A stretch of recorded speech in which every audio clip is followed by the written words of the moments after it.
Someone told you to toughen up, and you tried. God, you tried.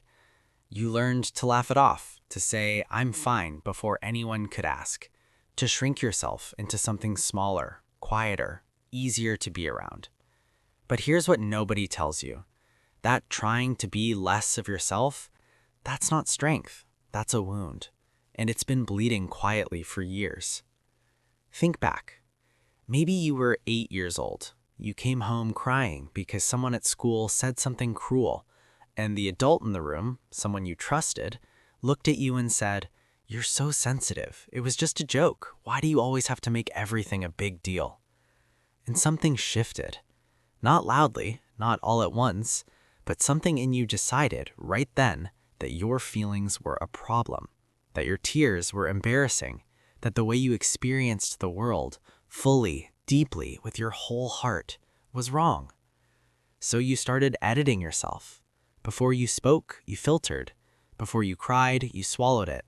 Before you needed something, you convinced yourself you didn't. You became very good at pretending, and everyone called it maturity. Here's what was actually happening. Psychologists call it emotional invalidation, when the feelings of a child are repeatedly dismissed, minimized, or mocked by the people who were supposed to help them make sense of those feelings. And it doesn't have to be dramatic. Nobody had to scream at you. Nobody had to call you names. All it takes is a pattern, a consistent message delivered quietly over years. Your emotions are too much. And when a child hears that enough times, they don't just stop showing their emotions, they start to believe the emotions themselves are the problem. They internalize the critic. They become their own dismisser. The voice that once came from outside, it moves inside. And that's where it gets painful. Because now you're an adult and you still hear it, but it's your own voice now. You feel something deeply, and immediately a part of you whispers, "Stop being so dramatic." You get hurt by someone's words, and before you can process it, you're already apologizing for being hurt. You need comfort, and you talk yourself out of asking because you don't want to be too much. You became so fluent in minimizing yourself that you don't even notice you're doing it anymore. That's not sensitivity being a flaw. That's a survival response. Your nervous system learned that being emotional wasn't safe, so it built a wall. And then it handed you the bricks and told you to keep building. Think about the most emotionally sensitive people you know. Chances are they're also the most observant, the most loyal, the ones who notice when something is wrong before you've said a word, the ones who remember the small things, who feel music in their chest, who cry at commercials and still show up fully for everyone they love. Sensitivity isn't weakness. It never was. It's actually a form of intelligence, emotional attunement, the ability to read a room, to feel the undercurrent of what's unsaid.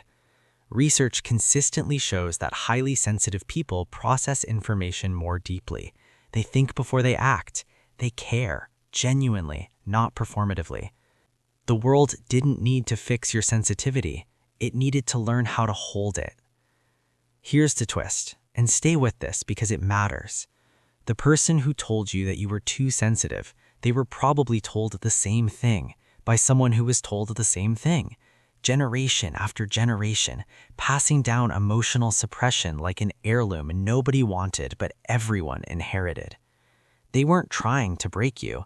They were just broken in exactly this way, and they didn't know another language. That doesn't make it okay, but it makes it something other than your fault. You didn't arrive in this world too sensitive. You arrived whole, open, feeling everything because everything mattered. And then the world, slowly, quietly, taught you to apologize for that. So here's what I want you to hear, really hear before this ends.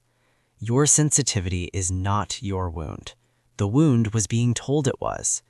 You were allowed to feel things deeply. You were allowed to be moved by the world.